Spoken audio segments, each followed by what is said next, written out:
study, and play come together on a Windows 11 PC. And for a limited time, college students get The best of both worlds. Get the Unreal College Deal. Everything you need to study and play with select Windows 11 PCs. Eligible students get a year of Microsoft 365 Premium and a year of Xbox Game Pass Ultimate with a custom color Xbox wireless controller. Learn more at windows.com/student offer. While supplies last. Ends June 30th. Terms at aka.ms/collegepc.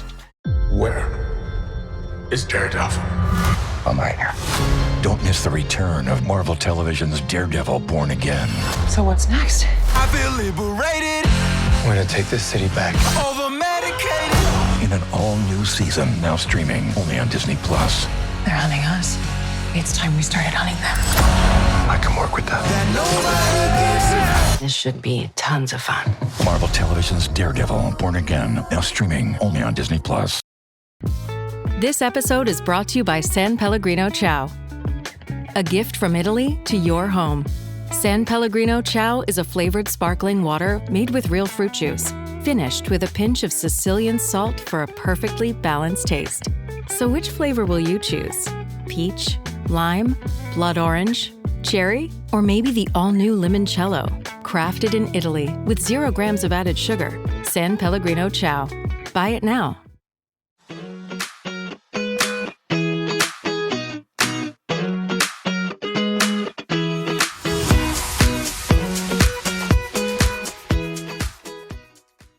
Welcome back to DOCUFILES. I'm Paige. And I'm Natalie. Remember, we said 2 weeks ago our release dates got a little bit funky, but we are back on track. We know we didn't get to tell you about The Price of Glee, but we are going to tell you about next week's documentary. And that is going to be Maternal Instincts, which is #1 on Netflix as we speak today. So we're looking forward to watching that. And for this week, again, we are talking about The Price of Glee, which was on HBO if you want to catch up after this episode or before the episode. I was very much, Natalie, looking forward to talking about The Price of Glee because I did watch Glee in real time, but almost like everybody else, where it was like those first 3-4 seasons were just a cultural phenomenon. Mm-hmm. And then it sort of petered out a little bit. But what we didn't know is that behind the scenes the whole time, it had a real darkness to it. And not just from the deaths that a lot of people know about. Mark Salling, Corey Monteith, Naya Rivera, more than just that. And I was blown away watching this documentary. I also learned a lot about what went on behind the scenes and was really shocked at the number of people and departments that were affected by this so-called Glee curse. They kept referencing the C word when it came to Glee and this time surrounding the show.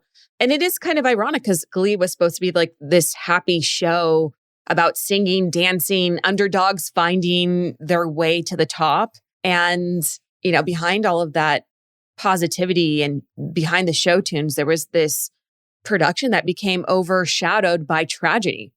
What's interesting is that a couple of the interviewees had different thoughts on that word curse. Mm-hmm. Some thought it downplayed the darkness and some of the horrible things that were happening behind the scenes.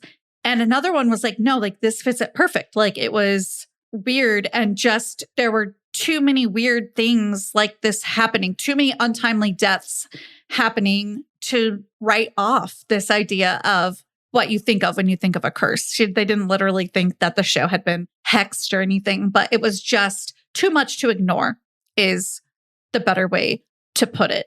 To put it into perspective for our listeners, I'm looking at a list of every single cast and crew member on the set of Glee who passed away, and it is significant. I literally have to scroll. Now, obviously, we have 3 of the main cast members, Corey, Mark, and Naya, who passed away. But this list also has 19 other people on it who were either guest stars on the show, who worked in production, whether it was in hair, makeup, or sets. There were so many people that lost their lives during the production of the show. And that's where this sort of over-encompassing darkness really comes from. It wasn't just the 3 really tragic deaths of these young actors. it was so much bigger than people realized until this documentary came out, until this conversation started happening. One of the interviewees also mentions the culture that ended up being fostered on this show, which was a culture of people who were tapped out, wiped out, all for the sake of the show. And it wasn't just the cast, it was also the crew. I mean, these crew members, I mean, the rigging crew alone was pulling 72 to 100 hours per pay period. I don't know if that was 1 week, 2 weeks, but it was mentioned by one of the rigging crew members who unfortunately did lose his brother, who was also a rigging crew member, to suicide during the show. He mentioned 72 to 100 hours. So again, whether that's 1 week, 2 weeks, whatever the pay period is, and that's a lot of hours. Like, people were not able to rest, to take time for themselves and regroup, including, like I mentioned, the cast, because when the cast wasn't filming for the first time, we had a show that involved touring. And where do we make money? Tours. So of course, everybody involved wanted the tours to happen. But when they would normally have time off, if it was a normal sitcom or show, they weren't off. They were touring and dancing. And when they weren't on tour or filming, they were at dance practice, singing lessons, because not everybody was Lea Michele, not everybody was Amber Riley, not everybody was Naya Rivera, where they had a lot of the talent that they were like a triple threat. Even Corey Monteith talks about how he wasn't a triple threat. He was just this kind of hunky dude that was brought on to be the quarterback who was interested in acting and could act, but he had to get his dancing chops up. He had to gain some of those skills and continue to hone them. And it was a lot of pressure. He was actually most nervous about dancing, which I think is so fitting, even if you were to think of his character, Finn. And that's something that we learn, if we didn't already know through this documentary, is that each of the characters were really shaped by the actors who portrayed them. So when you're describing Finn, who is portrayed by Corey Monteith, this idea of this football player who is really out of his element. He's the fish out of water in the Glee department or the Glee club. They really played up that. They played up certain aspects of Mark Salling's personality and infused them into the character Puck. And obviously, you would not have Rachel Berry without Lea Michele. Lea Michele is Rachel Berry. Rachel Berry is Lea Michele. That character was written with her in mind after she had been seen on Broadway in Spring Awakening, which she was in the, inaugural cast, if you will, on Broadway. And she really is incredible. I know that she has her reputation, which was also talked about as kind of one of the darker sides of the Glee experience as well, because unfortunately, she was not the kindest, and she had that reputation before. She had already kind of been heard about, and multiple people in this documentary talk about it, to the point where she got somebody who was brought onto the show with a lower role. He was like a day player. Yeah, he goes by Daub. So Daub was invited to sit with the cast at a lunch break by Darren Criss, who was one of my favorite characters on the show. And he is so talented, by the way. But he was very kind to Daub, invited him to this table. And after about 10 minutes, Daub is approached and removed from the table as if he wasn't even part of the show. And he has a conversation what's going on? And they're like, oh, somebody at that table doesn't think you should be there. And he kind of knew in his gut exactly who it was, because she must have just had that air about her on set, because he clocked it immediately. He goes, Lea? And they just look at him and go, they give him that look. If you're not watching this on YouTube, you can't see my face, but it was just ugh, Yeah. Well, it was made very clear that it was Lea that the person was referencing. And I almost feel, I feel a type of way about that. Me too. Number one, I don't think that person was in the right to even blame it on someone else. I think they could have played it off. Right? You did it. Yeah. Tell Lea no. Well, tell Lea no, or if you are removing him for whatever reason, don't blame it on a cast member where you're going to create more division. Just say, hey, we're letting the main cast work on their stuff together. And we don't really know why she had him removed. Maybe he made her feel uncomfortable. Maybe they had an awkward interaction. Maybe what's talked about in the documentary is the extreme level of fame that these young actors were experiencing at such an intense rate of speed. Like one day they were almost nobodies, and the next day they were the most famous people that didn't have any privacy. Corey Monteith had to move out of his home into a more secure location at the behest of security. In the Hollywood Hills. And so I don't know how... They had to build a whole tunnel. Right. And at the studio, they had to build a tunnel because people like figured out on how to find where they filmed on the internet. And they would stand there and like scream out names and try to approach and all kinds of like really kind of invasive behavior, but out of love and adoration. Right. I mean, it wasn't... but so yeah, anyways, they had to put up these walls and make a tunnel so that they couldn't be seen when they're walking to set. So with all of that in mind, it's hard for me to really know why she didn't want him there. But there's got to be more to the story. And I'm not an Aaliyah Michelle apologist, but unpopular opinion, I do like her. I feel like she's very talented, and she was young when she was on the show. And when you are young, you don't always act the way that you would be proud of as an older person. So I like to give her the benefit of the doubt that maybe it just was maybe not a good day for her. Maybe she wanted a moment in between takes to have some breathing room with people she was comfortable with. Because as you said, they were on set sometimes 72 hours. They would rehearse, they would have voice lessons, they would have dance lessons, they would have these 16-hour days, then go home, sleep, and come back. So maybe she just wanted time to have a moment of breathing room. You know what I mean? Away from somebody that she didn't necessarily know or trust. And who knows, maybe it was none of that, but it's really hard to get one person's side of the story and say, well, okay, she's a bitch. You know what I mean? It has to be taken into consideration. Yes, Leah already had that type of reputation and she still carries it to this day. But I think you explained that beautifully, that like we don't necessarily have her side. And also nobody knows what it was like to go from being, for example, Corey Monteith from Canada to being that famous as the show grew and almost what feels like overnight, cliche or not. Nobody knew or was living that experience but them. And when you are that famous, I mean, we've seen the Kardashians have to fake telling people, or I should say, tell fake stories to even loved ones to see who they can trust, who's selling stories. And I get it. Like, if you just want to be able to chat with your friends and coworkers at lunch with peace, then you might not want somebody who, you know, they could be on to their next project the next day. But like, this is like your show and your time with coworkers where you can be maybe a little bit more candid. And you can't do that if there's somebody that you don't know if you could trust them. Now, should you be open and allow somebody on one random day to sit with you for longer than 10 minutes?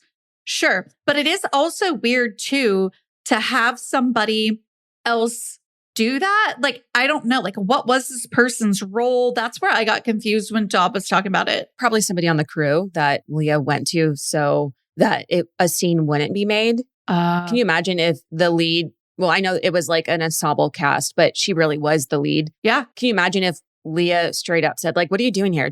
You're not allowed to sit here. That would have created it's that whole chaos. thing of what are they going to say? Right. And so like, that's why I was saying a little bit ago, the person who pulled him aside could have just smoothed this over. And like, it would have been a non-story. It would have been a non-issue.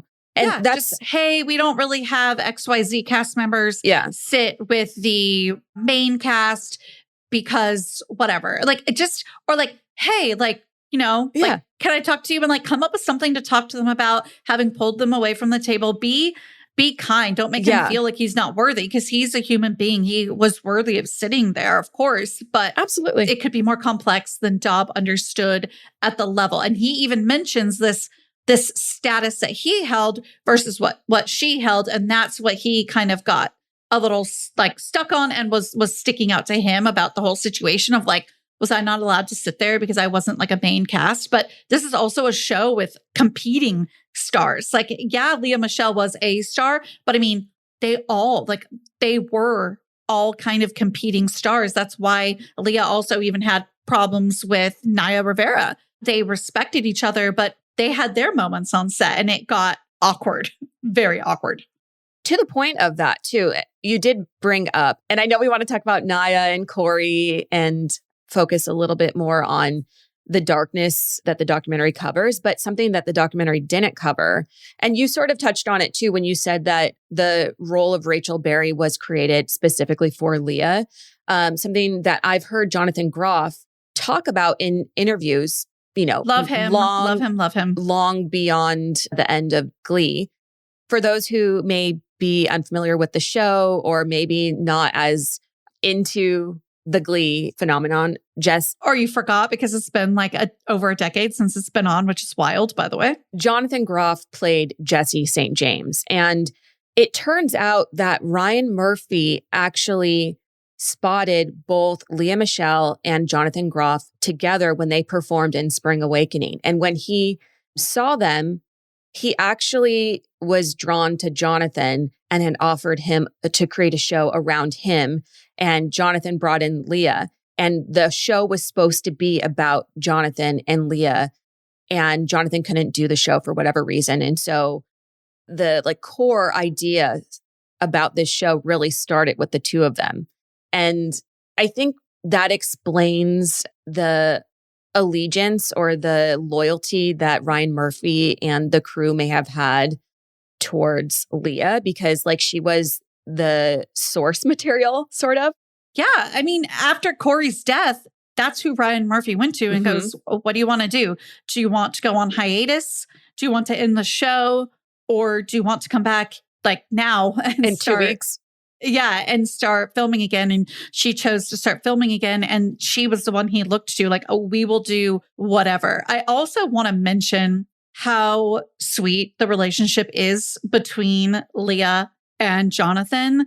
They, as you mentioned, were in Spring Awakening together. And this is when they are obviously even younger than when Glee was on. So in their 20s, kind of college age, she fell in love with him.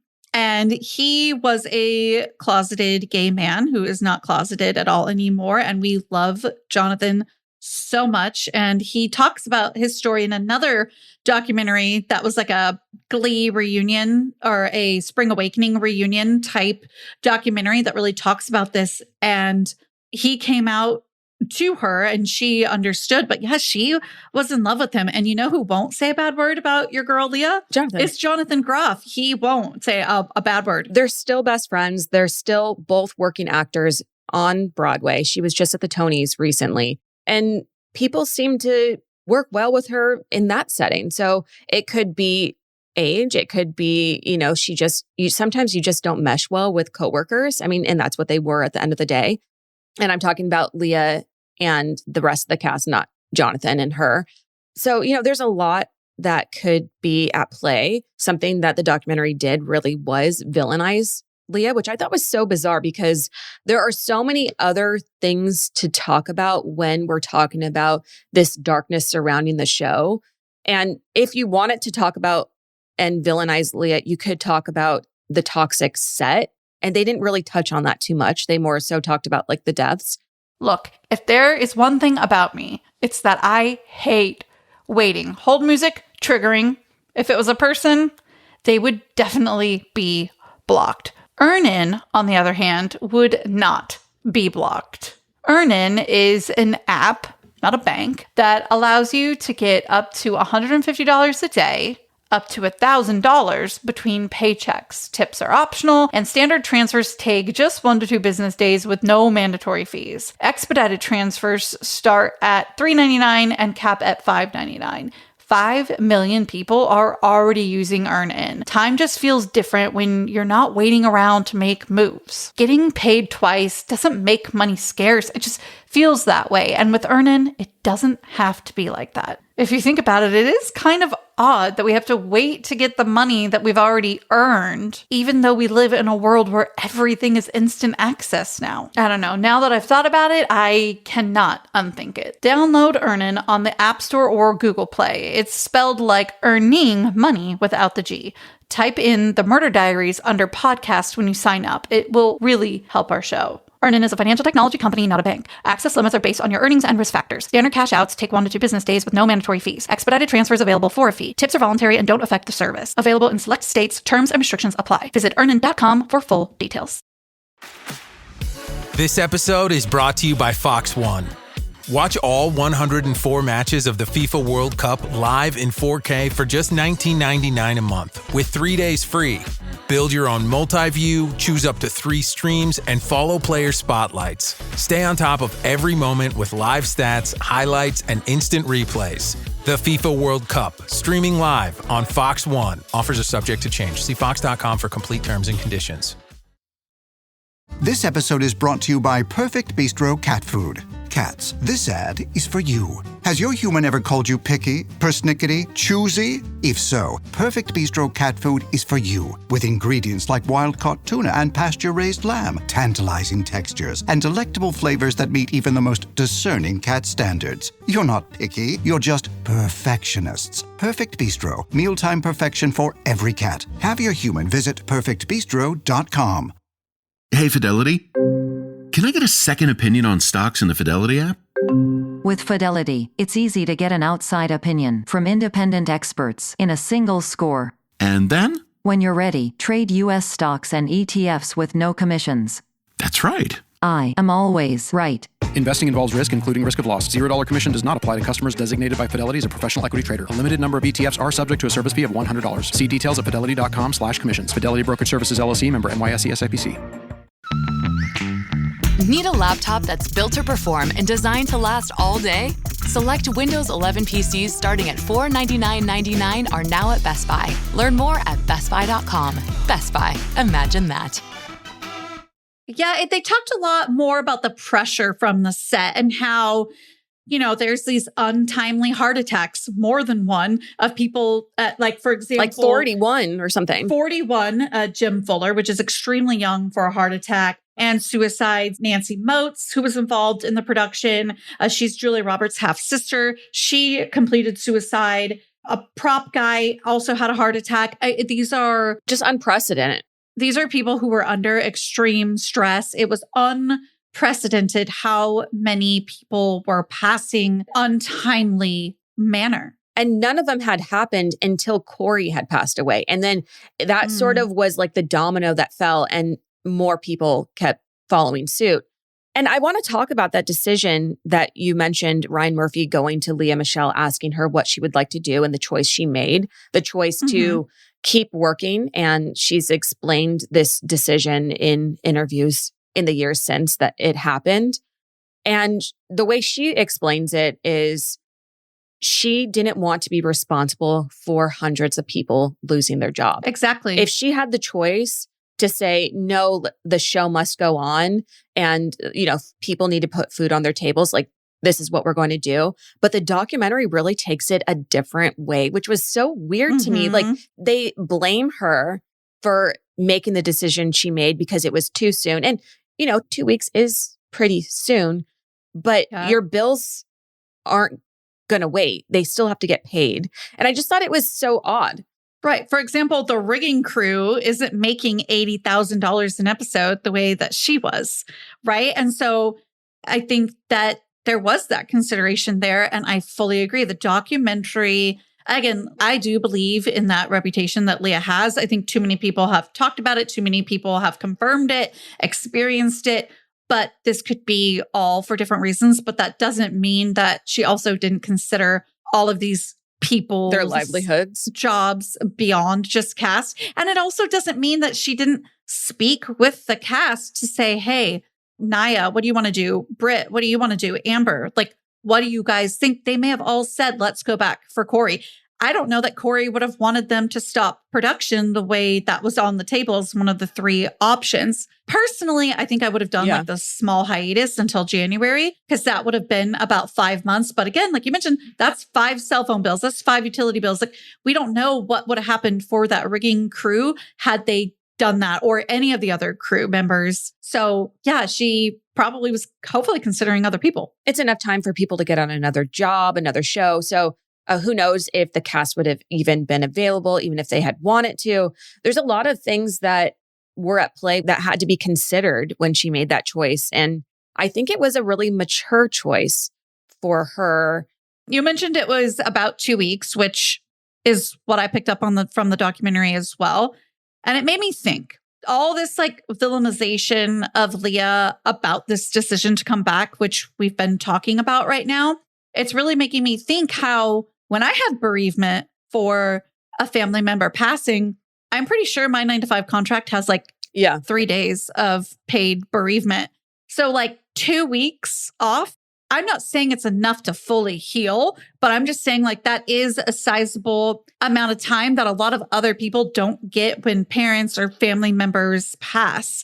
So I kind of felt of course, that's not a lot of time. I kind of clicked into that with the docu, but then I started thinking, wait a minute, I got 1 day of bereavement, or I took 1 day and then, had some more days off in between when I was going to be working again. But all that to say, 2 weeks is a sizable amount of time. And who knows if the cast wanted to come back together or not? Who knows how everybody was feeling? And I guarantee you it's a mixed. Oh, for sure. And, there is this thing with a job. If you don't want to go back, I mean, you have a choice. Do I want to go back? And obviously, your bills need to be paid. But if you really don't want to be there, no one's forcing you. Yeah, except capitalism. Well, that's what I said. Obviously you need to pay your bills, but there are other opportunities out there. Right. You can, especially when in this world, I think what you're saying really makes sense, Natalie, in the sense that there are other projects going on, and that's how actors work, right? They have this project and you don't have control of when any of these projects end. So they're always kind of ready and networking to kind of move on to the next, or sometimes they're balancing multiple projects at one time. Well, and that's not me being flippant either, because I know it is very hard to get on a show in the industry. This is coming from someone that has worked in TV. So I understand it really is hard to get on a show. But I'm just saying, if you truly felt strongly of this is bad for my mental health, there are ways around returning to someplace that would not be good for you. Which nobody should, right? If you can get that access to being able to make that decision or work towards getting access to that over time. Mm-hmm. You're mentioning for our listeners that you have a background in film and TV. I was so curious your take on the fact that as soon as they came back after Corey's death, they of course wrote the death into the show as a death of Finn with no actual cause of death. It was never explained how he died in the episode titled Quarterback, which is where you find out that Finn has passed. What do you think about that decision? I was so curious. The decision to not give a cause of death was obviously done with intention. And I think the sensitive nature surrounding Corey's death, it makes sense that they went that route. They didn't want to, it was covered in the news. And I think that's something that we probably need to touch really quick. Obviously the documentary spends a significant amount of time talking about Corey's death because obviously it fundamentally changed the show. It changed the way people looked at him because, he had come out not too long before saying he had had history of substance use abuse, but he was in recovery. And so this really was out of the blue for everyone. It blindsided them. They weren't expecting him to have fallen into that scene again. And I think it was done really respectfully. The decision that the writing team made to not address a cause of death for the character was a really respectful choice. I think what it did was it gave everybody space to mourn the character. Yeah. The cast, the crew, the viewer, which from the show perspective is extremely important. And so, it just gave this space to mourn. Yeah, you still had questions, but it wasn't about that. It wasn't about the how. And I almost want to rewatch that episode to sit with that. I didn't get a chance to in preparation, but I kind of want to rewatch that episode. Well, be prepared to cry because it is a tearjerker. And the emotions that the actors present on screen are raw. I mean, it is actual tears being cried for their friend. And I don't think there is a dry eye that watches that episode. And it is bizarre to go back and watch clips of the show after Corey's death because it never was the same. It never recovered. And that's actually around the time that I stopped watching too. It was different. It was sad. And the sad feels like such a light word for what it is. It's tragic, what had happened to Corey, to Leah, to the rest of the cast. And then those tragedies kept coming. Yeah, one of the lead stand-ins for Mr. Shu, he passed in a car accident that ended up, unfortunately, being a car fire. And then we have Mark Salling, who completed suicide in the Angeles National Forest. He, as Jane Lynch puts it, he was kind of a dark guy. And I think he got to a point with allegations of having child sexual assault material that he was accused of. I have not caught much up on the case, so I don't know where that stands, but obviously those allegations are horrific. So he lost a lot of people around him, the show pressure, and all of that. So yeah, unfortunately, he took his life in Angeles National Forest. They mention a tree. Mm-hmm. So yeah, we can infer context. I never knew the details, or at least they've been long forgotten from my memory because it's been, 10 years since he completed suicide. But the whole arrest was so shocking. It was so unexpected. And honestly, it was a little bit uncomfortable to watch that coverage in the documentary because his death is being described alongside Corey's, which is a tragic overdosing. Naya's, who lost her life in this lake accidentally, and her son's floating on a pontoon nearby. And then you have Mark, who's done something so heinous. And you have to sort of wrap your mind around, this is somebody I loved as a character who was this lovable, tough, bad, good guy. You know what I mean? Like, he was like a bad boy, but he had a lovable side to him. And then you have to... Yeah, Noah Puckerman, they made him likable to a certain extent. You sort of rooted for him in many ways. And then you had to reconcile that idea with what he was actually doing at home. It's tough because you're like, oh my God, how did I ever think positively about this person when he's doing something so disgusting? Right. And you have to let things like that go because you don't know what you don't know. Now, he passed in 2018. So you're right. We're pushing on to 10 years. I believe the show would have been completely wrapped by that point in January of 2018. But that doesn't mean that those people weren't still in his life and pulling away after the CSAM allegations. And it's just sad. But I think that scene with Jane Lynch where she mentions, he was a dark guy, but she also mentions being sorry that he felt that his life needed to end that way. Even when you're a massive creep, it's still sad. I thought it was such an empathetic approach to a life lost with such a complicated story. I felt the same immediately. It was like, dang, I wish I could talk like that. I almost wonder if her PR team worked with her on that statement so that, because she knew she was going to be asked about it on that walkway, if you will, on that carpet or wherever it was where she was asked that.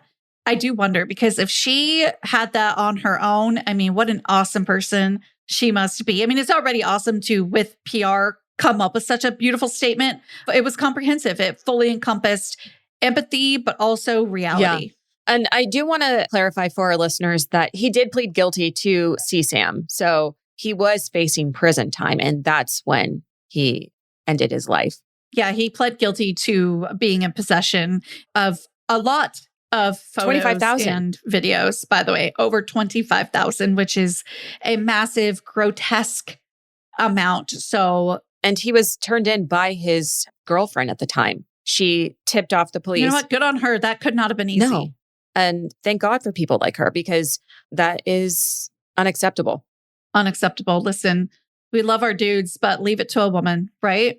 But I mean, we can honestly talk forever about the darkness that surrounded a show that brought light to so many people. I mean, again, we have these untimely deaths. We also have domestic violence of two beloved characters of this sort of like, I view Glee as like two parts, like old class and new class, because the old class had to graduate, right? So they kind of kept bringing in these newer characters and kind of created this new cast, which is about kind of when you and I were like not watching as much, it seems like. We were also older too. So like we caught it. Right. We were getting older. Yeah. And we were just in a different phase of life where it felt weird to watch high schoolers, at least for me. Sure.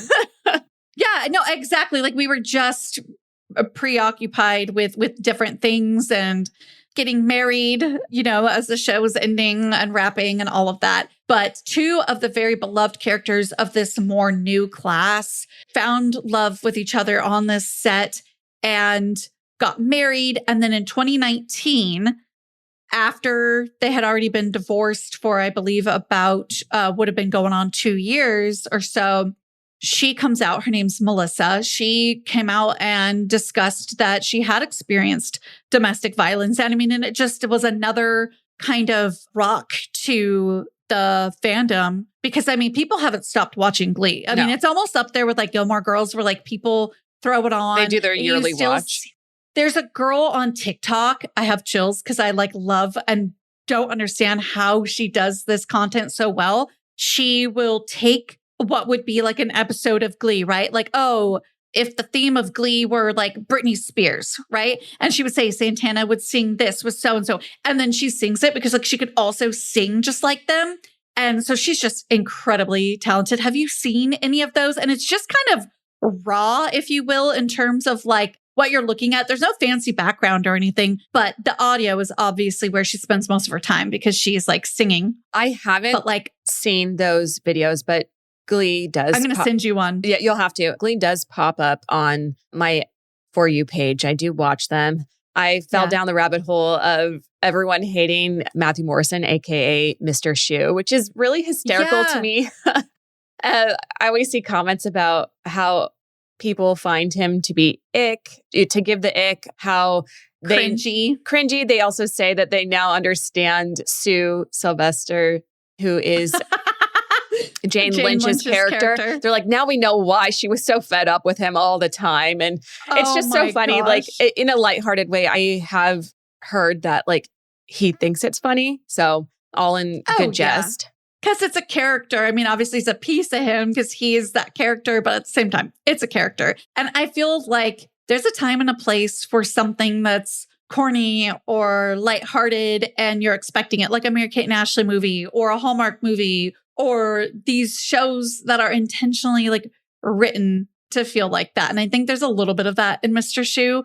The other interesting rabbit hole that one could go down that is full conspiracy, a conspiracy theory, I should heavy on the theory, is that Leah Michele can't read. And there are people like kind of confirming it in many ways, but they've asked Jonathan Groff in interviews if Leah can read, and he just busts out laughing in his like amazing laugh that makes you laugh. Yeah. And, you know, he says like, of course she can read, but like he appreciates those rumors too. And who knows? They're best friends. Maybe he reads for her. I don't think it's like very funny to like laugh about and, you know, make fun of someone for illiteracy. Right. And if she got that far being illiterate, shouldn't we maybe celebrate that, but also question what and where she was failed? Yeah. I mean, there's a lot surrounding that. You know, she does play up the joke too. You know, she has responded to some comments. People will post. Maybe she's fooling these people all along. Well, people will post emojis and they'll say like, so Leah can read this. People are funny and also really cruel online. So yeah, I feel like that really is, we covered so much about what the documentary detailed, except the specifics surrounding Corey and Naya's death. I feel like we could do Tragic Hollywood episodes on them. So I think we should. Leave us a comment if you want them on Tragic Hollywood, because we want to hear from you. So we want to hear from you. And I think we could give a lot more background to their lives, their careers, their relationships than what was done in the documentary.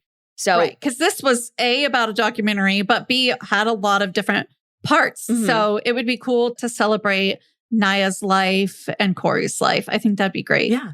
Let's do it. As always, you know where to find us until our next episode at the Murder Diaries Pod. Go subscribe on YouTube. I'm going to do my best, you guys, to get this full video edited and uploaded. Don't hate me if it doesn't get uploaded, but I'm going to try and see. I want to see if you guys want to watch us talk about it on YouTube. So go subscribe. Be sure to follow us on social media at the Murder Diaries Pod. We're on TikTok, Instagram, and like she said, YouTube. And don't forget, our weekly schedule is Mondays, Tragic Hollywoods, Tuesdays, DOCUFILES, and Thursdays, a true crime case that needs your attention.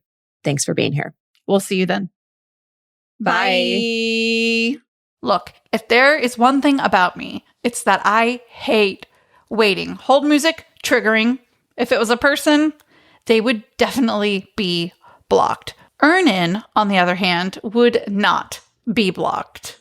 Earnin is an app, not a bank, that allows you to get up to $150 a day, up to $1,000 between paychecks. Tips are optional, and standard transfers take just 1 to 2 business days with no mandatory fees. Expedited transfers start at $3.99 and cap at $5.99. 5 million people are already using Earnin. Time just feels different when you're not waiting around to make moves. Getting paid twice doesn't make money scarce. It just feels that way. And with Earnin, it doesn't have to be like that. If you think about it, it is kind of odd that we have to wait to get the money that we've already earned, even though we live in a world where everything is instant access now. I don't know. Now that I've thought about it, I cannot unthink it. Download Earnin on the App Store or Google Play. It's spelled like earning money without the G. Type in the Murder Diaries under podcast when you sign up. It will really help our show. Earnin is a financial technology company, not a bank. Access limits are based on your earnings and risk factors. Standard cash outs take 1 to 2 business days with no mandatory fees. Expedited transfers available for a fee. Tips are voluntary and don't affect the service. Available in select states. Terms and restrictions apply. Visit earnin.com for full details. Are you one of those media strategy people clicking through slides, scrolling spreadsheets? Yes? Good. This is for you. Because on Spotify, there's an audience that's different, locked in, loyal, invested. They're called fans. Fans don't just listen to music. They feel seen by it, like it belongs to them. So when your brand shows up on Spotify, that's who you're talking to. And you're right next to artists like me, Lizzo. So, are you ready to talk to fans? Spotify advertising. You're among fans.